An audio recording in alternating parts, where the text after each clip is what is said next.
Hi, it's Julie. Today I'm going to talk about the shoulder joint, or more specifically, the rotator cuff muscle and how that muscle allows your shoulder to move and how that muscle functions, basically. So the first important thing to note is how to figure out the action of a muscle. The first thing to note is the attachment points of the muscle and the striations of the muscle and what direction they go in.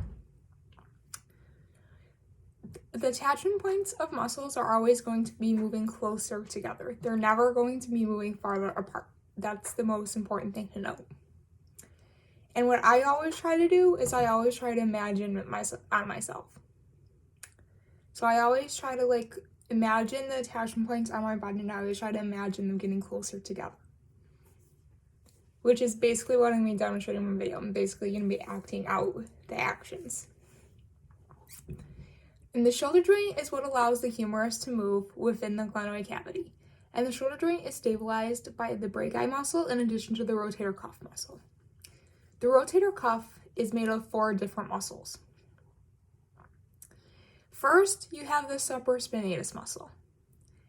The supraspinatus muscle is a cylindrical muscle attaching medially at the supraspinatus fossa of the scapula and laterally at the greater tubercle of the humerus. This muscle is right in this general area,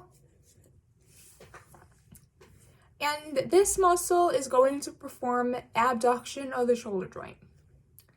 Abduction of the shoulder joint is going to be moving away from the midline.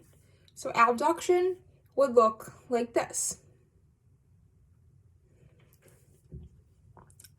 Secondly, you have the infraspinatus muscle.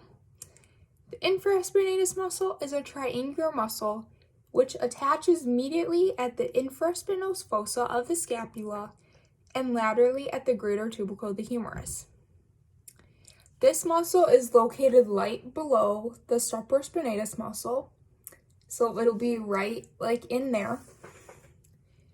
And this muscle is going to allow for lateral rotation of the shoulder.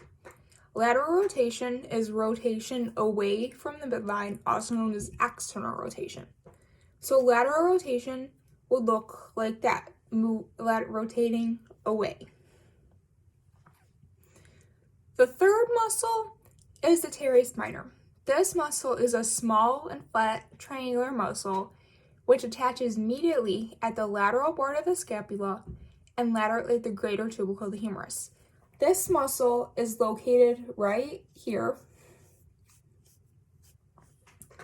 And this muscle allows for adduction, which is the opposite of abduction. So we know that abduction looks like this, and adduction is going to look like this. Adduction is moving closer to the midline. And this muscle also allows for lateral rotation. So once again, lateral rotation is going to look like this.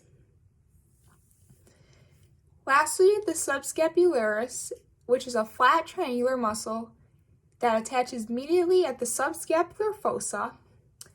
This muscle is located right in here. It attaches medially at the subscapular fossa and laterally at the lesser tubercle of the humerus. This muscle will allow for medial rotation. Lateral rotation is external rotation away.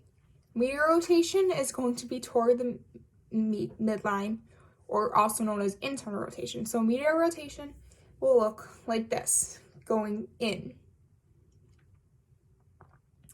So just for a quick recap, we have abduction, which looks like this. Adduction, which is the opposite.